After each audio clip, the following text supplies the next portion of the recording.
Hello and welcome to the All About X-Men Comics podcast. We've got recap and review for all the most recently released X-Men titles, as well as previews for upcoming books. Please keep in mind this does of course mean spoilers, and depending on the quality of the books, possibly a lot of swearing. I'm host Scorpio Moon, the old lapsed fan so coveted by initiatives like the New 52 and Marvel Now, and hosting with me is... Johnny Alpha, X-Men fan for life. We're kicking off the week with our Battle of the Atom book, All New X-Men number 17. The cover, or at least my cover, has that bright yellow event border, but other than that, it's real dark and spooky, the cloak shrouding everyone with their serious faces, and Quire kind of looks like a candle. The clues are slowly unfolding here in this issue. In a future flash forward, Beast recommends Dazzler run for president, and the pages just kind of cut quick, but next thing you know, she is being elected the first mutant president, but is assassinated, killed by dragons at her inauguration. This, it seems, is what causes the next big rift among the X-Men and splits them up into separate factions again. When Magic and her team of original Hank and Bobby arrive in the future, it pretty much starts the debate again about should we help or interfere with these time-displaced X-Men, and this more or less is it. We get a glimpse of the possible future, slowly dropping in some more puzzle pieces, and then the other team of future X-Men arrive in the present and reveal themselves to Scott's uncanny team. Yeah, that's pretty much it, but, I thought it was really cool, the whole Dazzler elected president, even though it was really short-lived. I thought that was kind of a neat little thing, but it was really sad to see Madrox get smoked at the beginning of the issue. I'm a huge fan of his, and I just loved a lot of the banter in it, especially some of the stuff Iceman said, like when he saw the future Colossus and his mustache, he's just like, do people really grow mustaches like that in the future? Then it is a scary place. I mean, there was some good stuff in this book, but yeah, it was really just kind of setting some more stage and just being a little bit of a calm before the storm of this. Like you pointed out, these new good X-Men appear before Scott and his uncanny team, which means that the good X-Men from the future are aligned with our so-called bad X-Men from the present, and our so-called good X-Men from the present are aligned with the bad X-Men for the future. And this is a very interesting, very exciting, and very clever plot development that I can only just see good things coming out of. I think, like you said, the whole idea of it being really sad, I loved that picture they painted in the beginning. That scene of despair, you've got your first glorious mutant president assassinated, multiple Madroxes dead all over the place. Beast is just beside himself with grief. Yeah, to the fact that, he's actually becomes a bad guy, which people thought that, anybody besides Hank McCoy would go that route. I mean, he was like the last bastion of goodness, you know what I mean? So it was really kind of a big breaking moment for a lot of people's favorite character right there. Yeah, I mean, I guess you could say that you could kind of just read the first few and last few pages and basically know everything that happened in this book. But like you said, I think there was a lot of good stuff in the middle, which leads us into why we're going to do thumbs up or thumbs down, buy it or skip it. I'm going to say thumbs up. It's a nice calm before the storm, and if you're reading this event, you're getting this issue anyways, but if you're not, I'm going to say just go ahead and just wait to get the event hardbound or trade paperback when it comes out for this issue. It's really just another setup issue. I'm going to go thumbs up. I mean, the whole first mutant president assassinated thing, I mean, it kind of almost seems like a cliche of some sort, or at least it should be when you look back on it, but it was presented well. And as far as buy it or skip it, if you're one of those people who is bothered by the pace of the all-new X-Men, well, this book is probably going to murder you. And I mean, you're probably right to be hoping for more story for your $3.99. But even with as much as I, praise, the whole just beginning and the end thing, the middle is really where you enjoy this book, because this is the X-Men being the X-Men, and you should be reading it, so buy it. Moving right along into the all-new X-Men special. I mean, what a great idea, Let's spend some extra time with our original cast of X-Men outside of the school, all the teachers, and of course the Battle of the Atom event. This book is set before Battle of the Atom, and sometime after Angel deciding to leave to join Scott's uncanny team. So I think by now we've had the part where Jean is so desperate to change her future that she makes out with Hank McCoy, kind of like a middle finger to fate. It almost kind of reminds me of that scene in The Last Action Hero, Arnold Schwarzenegger's like, yeah, you think you know everything? Well, I bet you didn't see this coming. And he starts spouting out a bunch of nonsense. Rubber baby buggy bumpers. Yeah, exactly. Well, listen to this one. Rubber baby buggy bumpers. Ah, you didn't know I'm gonna say that, did you? That's probably a good explanation as to why Scott wants some alone time with Jean, as they try to enjoy their day off, which we know just won't happen. Bobby and Hank also pair off and discover the joys of group yoga in the park, or at least watching hot women in spandex do it. Beast spots a bookwormy chick on a bench, totally goes for it, and ends up invited back to one of his old professor's labs. And at this point, it's all been character, and then out of nowhere, Doc Ock comes crashing through a wall. I mean, you barely even have time to consider the fact that he's supposed to be dead. Or at least that body is anyway. Before Doc Ock-infested Spidey comes crashing in too, the fight spills all over the place, eventually to include Scott and Jean.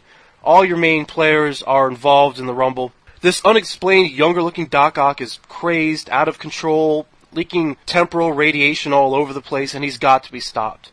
Spider-Man hilariously tries to lead the original team into battle, and it's just such a great clusterfuck. I mean, have you ever even tried to imagine, would you ever have tried to imagine, what would happen if Doc Ock possessed Spider-Man's body and tried to lead the original X-Men into battle against himself?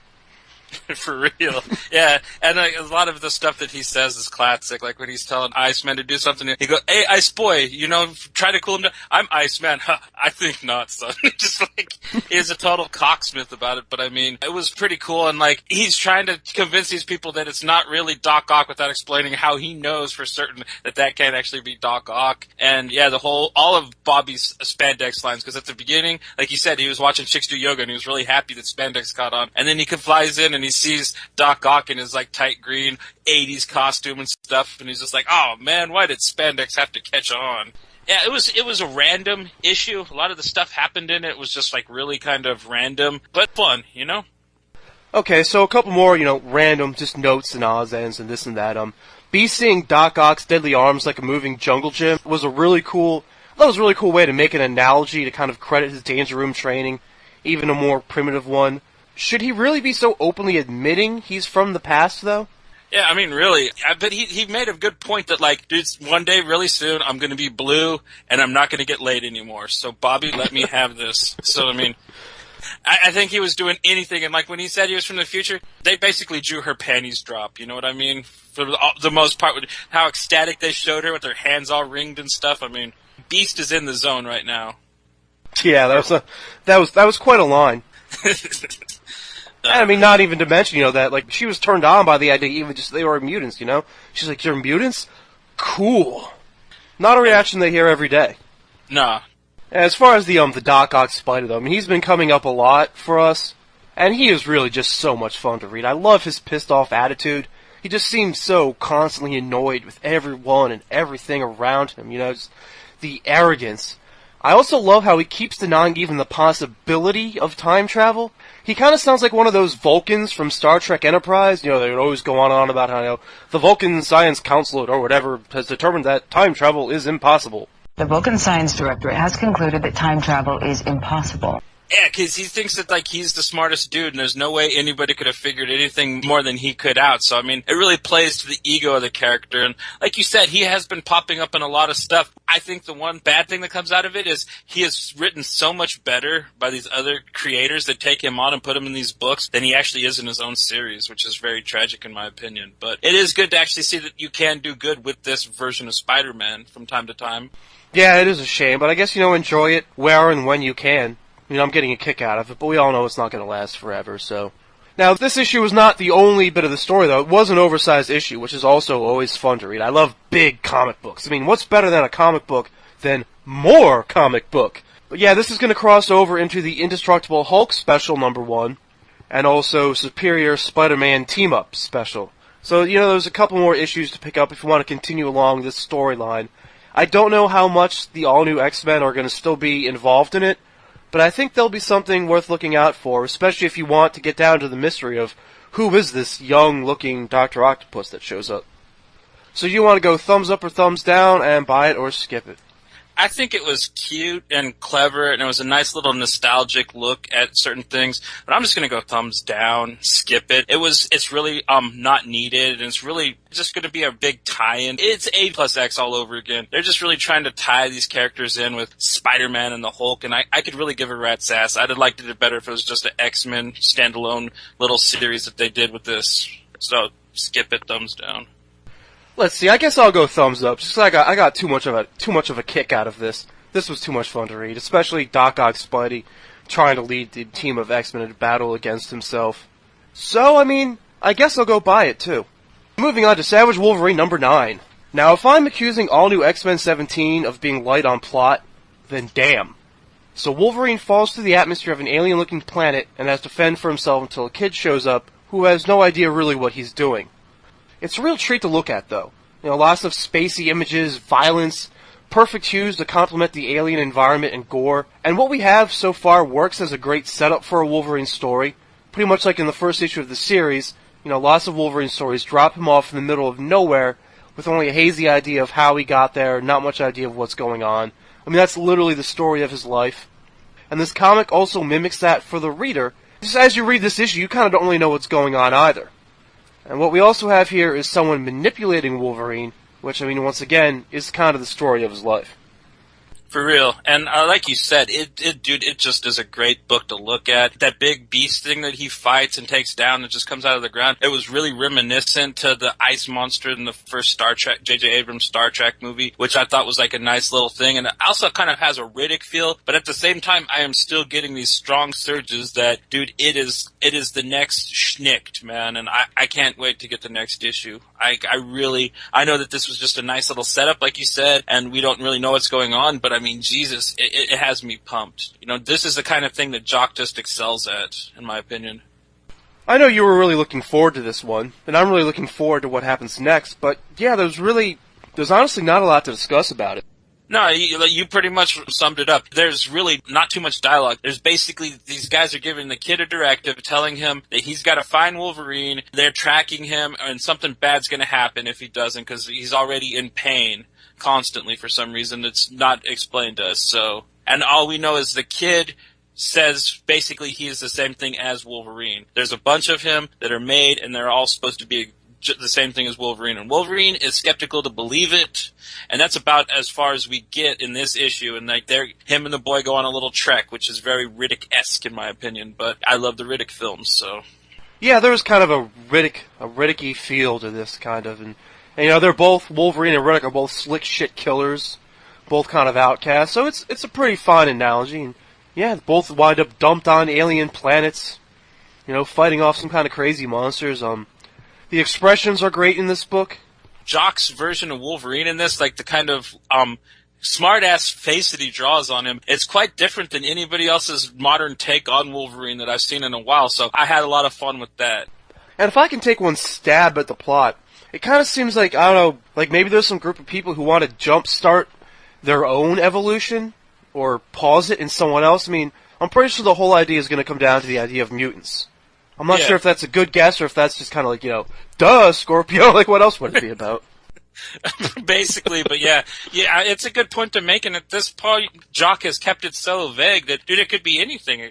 You know, it could be all Giorgio Tsoukalos with it. It could be aliens. You know, who knows, man? Like, Jock likes to keep his stuff loose, and I like that he kept it vague at the beginning. But I mean, at the same time, at least for me, he's really got me captivated. I can't wait to read more of this title. So, thumbs up or thumbs down, buy it or skip it? Thumbs up. Buy this book. It's the kind of Wolverine book I'd die for, man. I cannot wait to see the next issue. I can't wait to see what happens in this book. This looks like Schnicked Part 2. Love it. Thumbs up for taking a chance, and thumbs up for quality artwork that was, you know, very interesting, a little unique and different to look at least for, like, you know, what some people might be used to.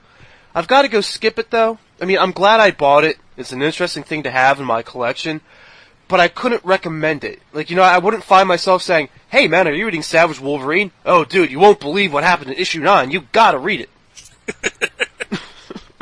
Right. I see your point. But, that might change in the future. Yeah, it's going to make a great trade paperback, I'm positive, so you're probably right. You know, you could go ahead and let this issue slide, see where it's going a little more, and like maybe just wait till the entire arc runs and then get the trade, man. It'll probably be better to read that way anyway, so that way you're not just like, get to the end of this issue and just like, okay, man, what the hell? You met the kid, now what? You know, kind of like how we're at this point, so. Oh yeah, did you make the point, like, I think a week or two ago, I forget if it made it into the final edit, but you're talking about, Jock writing this story kind of like about him and his son, in a way? Like Wolverine the kid character might like be stand-ins. I saw this video online. I guess apparently Jock's son made like a little YouTube video, like mashing together clips and music to promote the arc. Yeah, no, I'll have to check that out. That sounds pretty interesting. How cool would that be, though, man? To have your dad write you into a comic book. Oh yeah, dude, that's what dreams are made of, man. If you ask me, I mean, that's almost as cool as being in a film, you know? So yeah, that would be something to keep an eye on.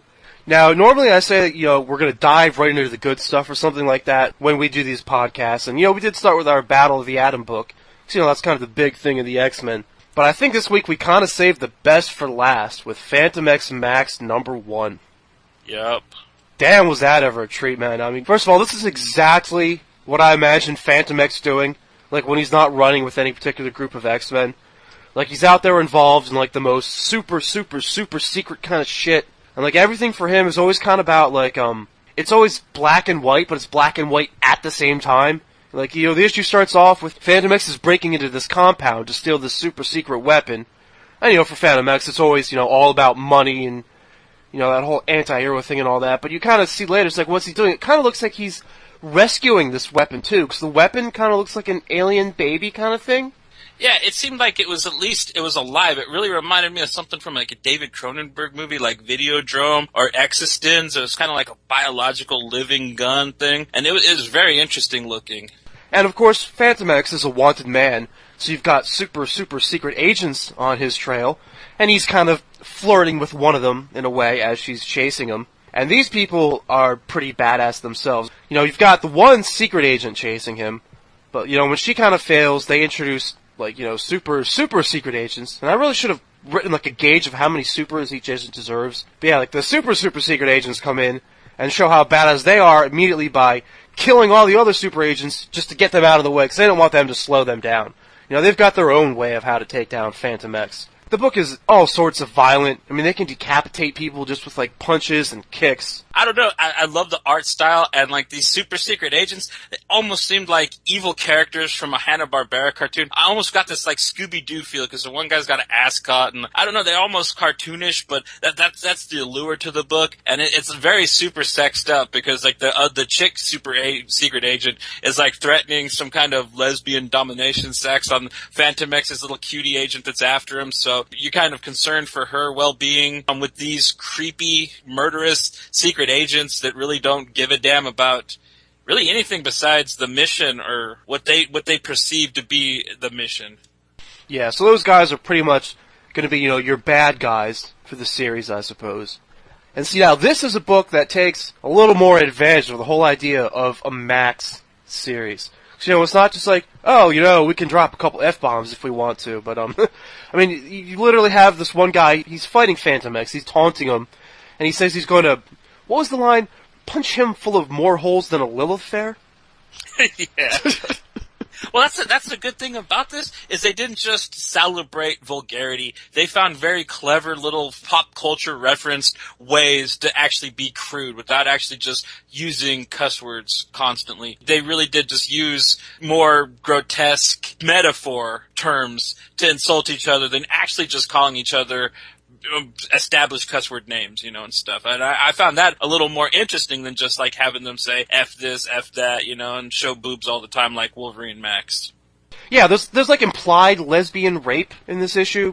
Well, there's all kinds of kind of sexual perversion going on. Ava is mad at Phantom X because he's playing with his little bioweapon that he stole. He comes out and she's like all in bondage gear. She's got a little paddle and she's just like, "You've been a bad boy." And like he's like, "Well, not now, Ava." And she's like turns into a little sad face, really quick. And I don't know, there was like a lot of implied sexual reference, but there was actually no like nudity or crudity involved except for it being implied. And I actually appreciate that better, personally, than how some of these Max books just go for the full Monty, and it lacks cleverness, it lacks creativity. And this what's his name, Hope, dude, he's really nailed this little title, man. Like I said, it has this really good kind of cartoon feel. You could almost see this on Adult Swim kind of animated series, and I hope one day it actually is, because dude, like you said, I had just a ball with this issue.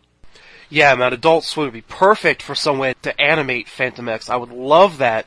And you're so right, like, it's very cartoony, and it can still be sexual and violent in this kind of, like, cartoony, but also just, like, dark and gross kind of way.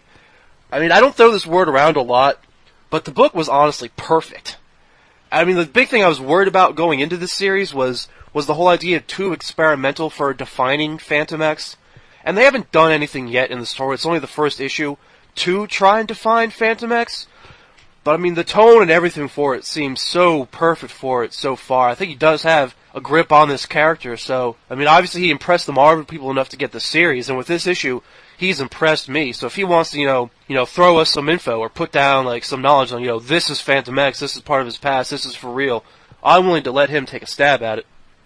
Yeah, for real, me too. Like you said, he's impressed Marvel, he's impressed me and you, so I consider myself to be quite a Phantom X fan. I actually like that he's doing classic Phantom X. He's not doing the Phantom X that's been broken up into 3 people, like what was recently happened to him in Uncanny X-Force, so I actually appreciate that aspect of this book as well.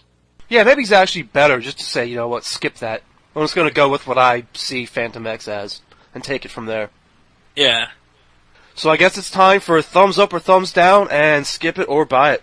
I mean, it's kind of rhetorical to ask, but yeah, man, thumbs up, buy it. It was even better than I was expecting. Like I said last week when we were kind of commiserating on, like, our fears to this book, I was actually saying that I was hopeful that it would be okay, and, like, it was better than okay, man. It really was, like, one of the best things I've read this week, so, yeah, thumbs way high.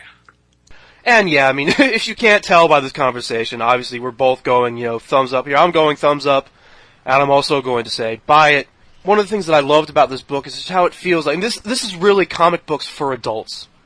Yeah, but I mean, it's also kind of one that you could let somebody that's around, I don't know, 14, 15 read, and not actually cringe about, like, them seeing too much or, like, being too saturated with adultism, you know what I mean? It's got, like I said, it's got almost that evil Hanna-Barbera feel to it. It's just fun, you know what I mean? So you can let a teen read it without actually feeling bad, letting them read something that's a little more mature than, it's said to be more mature than what they're supposed to read, but I think that it would be fine, personally. Yeah, you could probably go rated teen on this. And like we say about, the fuck words and all, like, you can do more with the max title than just use fuck words. But like when you do read a book that has language in it, like, I don't know, like there are times where, I mean, I guess I do notice it, like, oh, hey, look, they're, using this word or that word or whatever. And where I guess I should really just kind of not notice it and just, like, read it as normal. It's like, yeah, this is normal comic books, this is adult people reading it, like, that's fine. Like, I don't know, there's something about that, like, when I'm reading a comic and I get to, like, my first F-bomb, first curse word, or, first thing that I know would not be allowed in some other book, I kind of almost just, like I breathe this sigh of relief, like, I'm just like reading a nice normal comic book without all these restrictions and censorship and garbage. Well, yeah.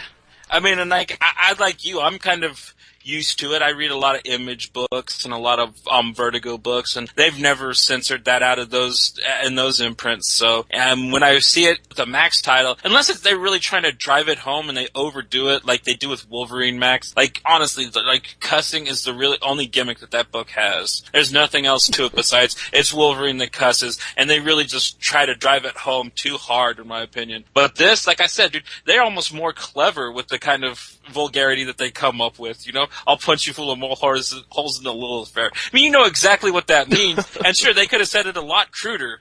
I mean, but they didn't, and I appreciate it better for that.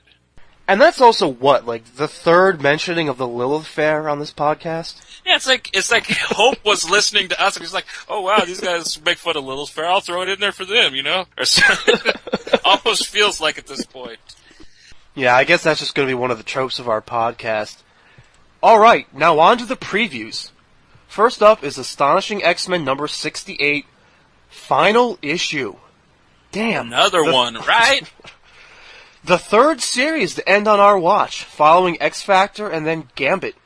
But this one's getting a replacement, though. Amazing X-Men is going to be coming up in this one's place. Not to mention, we're also getting a Marvel Knights X-Men, which I saw a preview for, and the back of Marvel Knights Spider-Man, which looks pretty interesting. So we do have a few replacements popping up for these. Yeah, so that'll be something to look forward to. But it looks like it will be a one-off last-issue adventure for the team. And if it's anything like the show that inspired it, Friends, the finale more than anything else will at least just stay true to the series. Right. Gambit adopts a monkey, I guarantee you. Yeah, man, I'm definitely gonna have to play a little, 10-second clip of the Friends theme song when we do the review of it, just for old time's sakes. I mean, every time we talk about this series, it always goes back to Friends. For real. But, we also have Ultimate Comics X-Men number 32, Wolverine Unleashed, or the son of Wolverine anyway. What will this mean for the war? Will the war on Utopia be able to go off as planned, or is sicking a berserk mutant on your own people going to turn out to be a bad idea? Look, this is going to be anything like a follow-up to anything like what we had the last issue of Ultimate X-Men. This is probably going to be the most hardcore, bloody issue of this series since Spencer and Wood relaunched it a couple years ago, because it's kind of been a more political, more issues-orientated comic. But, I mean, this World War X, they've actually really just brought it, and they're actually cutting each other up, and people are dying in this arc, finally. So I think Jimmy's going to do what Jimmy's going to do. That is to protect Kitty Pryde. He loves her. I mean, there's no ifs, ands, or buts about it in this series. So Jimmy ain't going to hurt her. And yeah, it's going to be a bad move for Jean Grey and Tian for pissing Jimmy off and then letting him go. I guarantee you. This is the first time we'll see Jimmy actually be like his dad in this series. Yeah, man. If a shadow could cast an even darker, more ominous-looking shadow, it would be this alternate universe X-Men book. Right. Now, Uncanny X-Force number 12 is a special issue for Spiral, focusing on Spiral, who in the last panel of the previous book won a Sexiest Moment award. Can she pull a repeat? Well, I don't know, and I'm really happy that, dude, it looks like they're actually going to put her on the team of this Uncanny X-Force, which is very interesting because they've done it before. They've put Deadpool and Vanisher and a couple other villains in the X-Force team. She has serious past with Psylocke, but if they can squash that and become teammates, and then, yeah, keep sexy Shiva chick around, it's going to be all good for this title, in my opinion. Now, Wolverine number 10, Wolverine is killable without his accelerated healing power, but he's not on the run, he's on the hunt. Somehow, this will take him to his old stomping grounds, and by old, I mean really old, like Howlett Estate old. Because, Logan's actual name is James Howlett, and he used to be a sickly little kid. Insert rant here. Now, I actually like the idea that he was a weakling child. It's ironic, and it almost kind of makes sense that his mutation would be healing.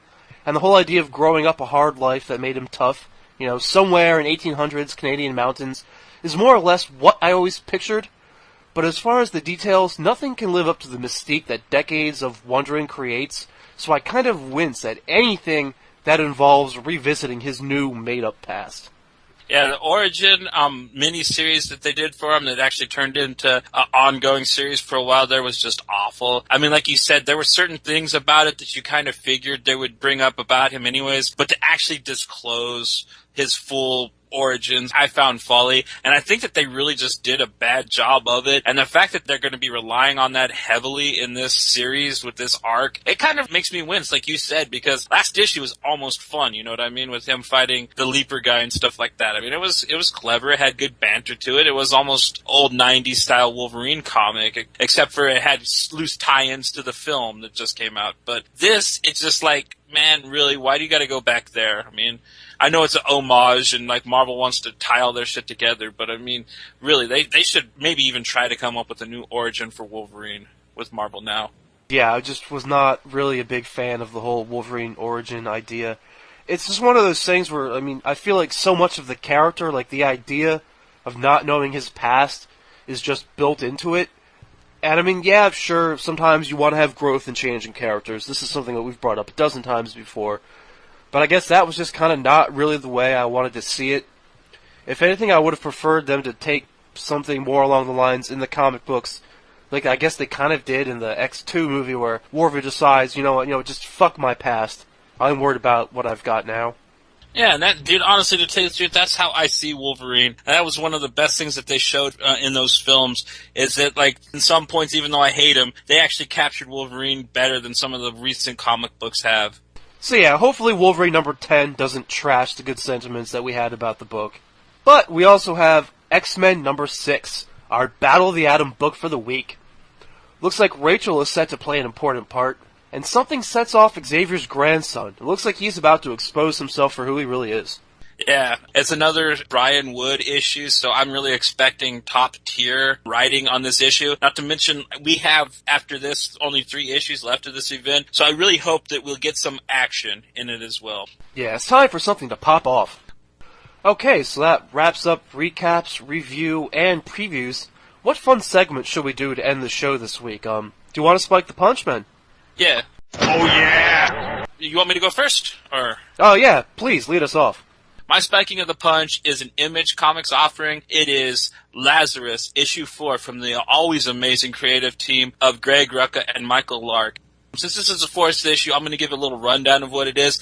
So this comic is a basic but well-written and hard-hitting tale of haves and have-nots set in a not-too-distant future where food is scarce and few families control what food there is by force against normal people, which they call the waste or the waste-nots, very crudely. This story focuses on the Carlisle family and their bioengineered, unkillable femme fatale enforcer, Forever Carlisle. That's her name, Forever. And basically at this point they're very vague on exactly what makes her tick and why she is so unstoppable. They're going to be getting into that in the future. But basically, she is sent by the head of her family to thwart a plot to sabotage her family's operation by one of the younger family members, and he's in cahoots with their rival family, the Moray family. So basically, she goes to Mexico to talk to the head of the family and discuss a parlay for a truce.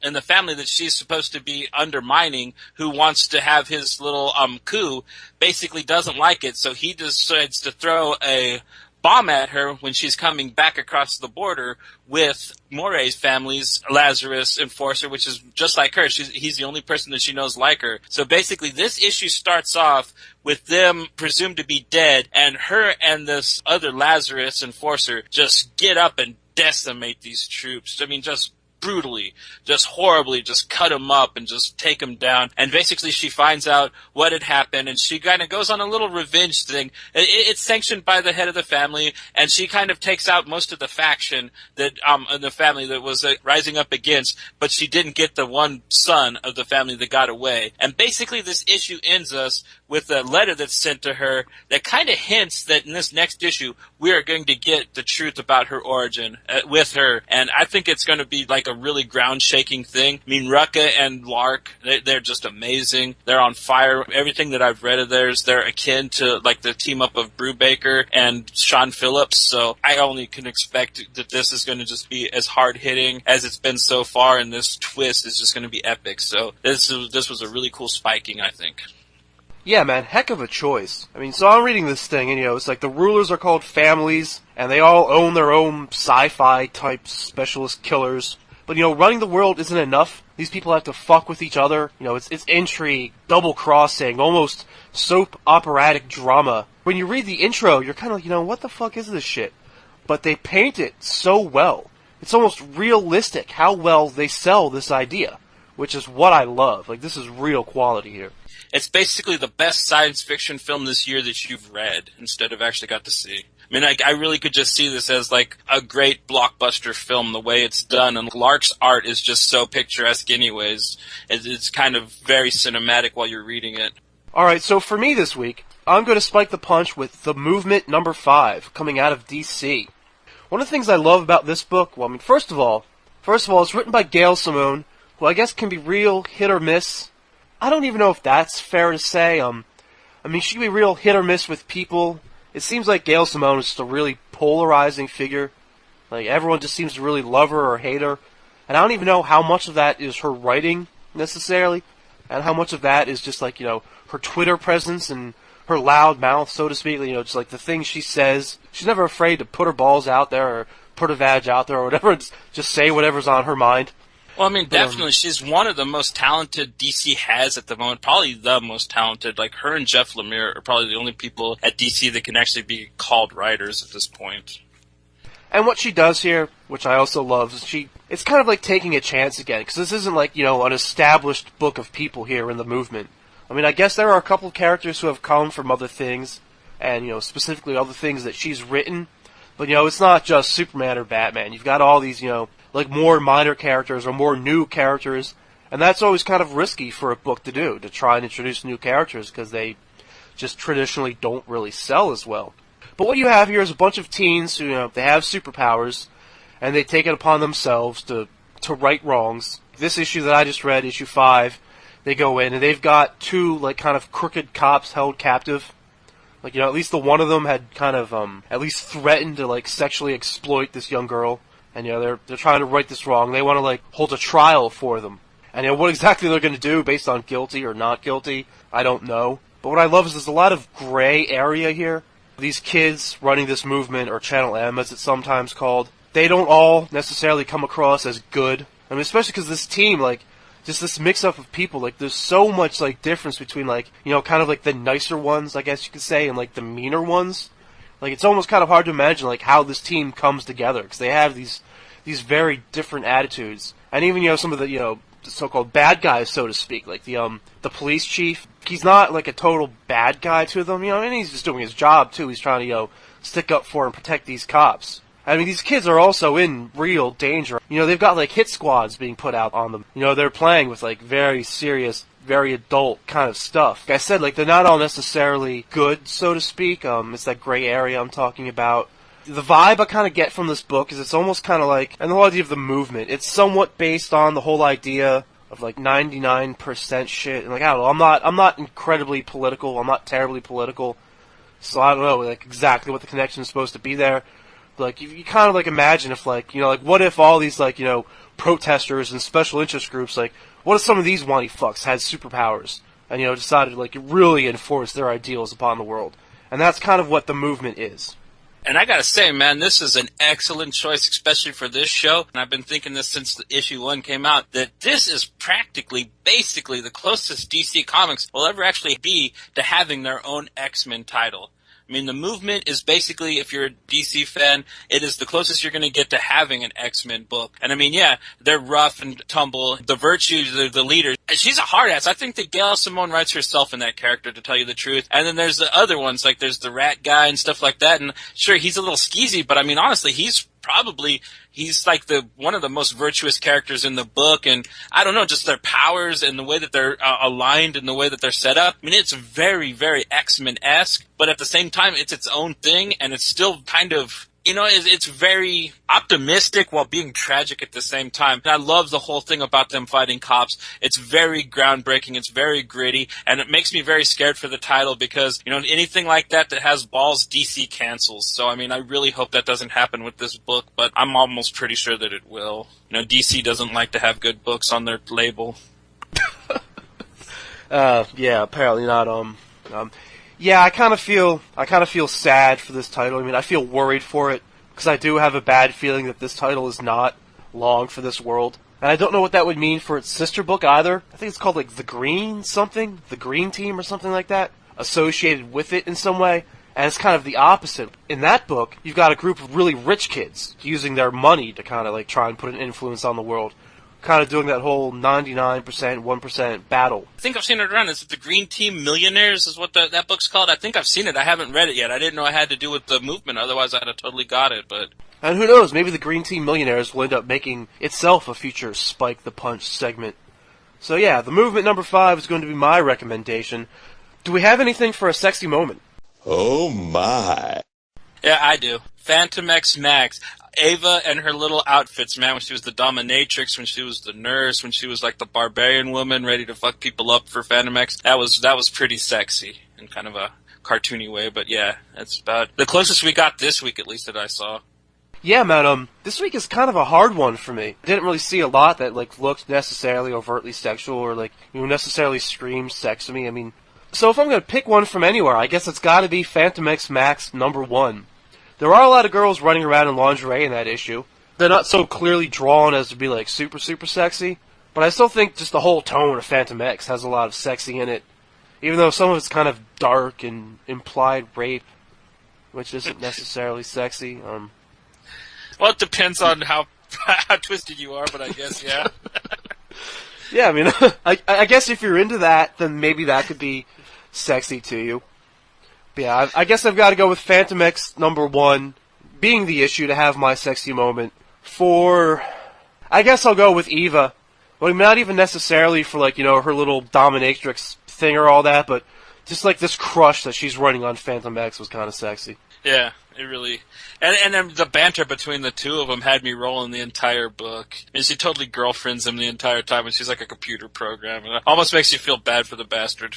Yeah, because it's not like he can get away from her. I mean, she's his nervous system, for crying out loud. Right? And, you know, she's finally got Psylocke out of the way. You know, she already has more competition. Poor Eva, she's never going to get a chance. But then again, she doesn't have a form, you know, like a physical form. So, I mean, like, there's not much that, you know, she could do for Phantom X besides, I don't know, be a hot hologram, you know. And that's only fun for, like, the first couple nights, I think. And then afterwards, you know what I mean? The lotions run out. You got a stinky sock in your room, and, you know, you got to find something better. Yeah, it's got to kind of be one of those non-traditional kind of romances. I guess in some ways it kind of reminds me of Misfits a little bit. Back when those two characters were trying to have a romance, but she couldn't touch anyone, so they would just jerk off to each other. Yeah, poor Curtis, man. He always got bad luck with women. He always had to hook up with a psycho or something that he couldn't actually touch. And then he had to turn into a girl and flip his own self off. Right? Curtis was a great character, but yeah, he never really got a break. Okay, so I guess as far as I'm concerned, if you're looking for something sexy out of your X-Men books this week, then you're probably going to open up the pages of Phantom X Max #1. And that's going to do it for this installment of the All About X-Men Comics podcast. But we are certainly going to be doing this shit again, so please tune in next week.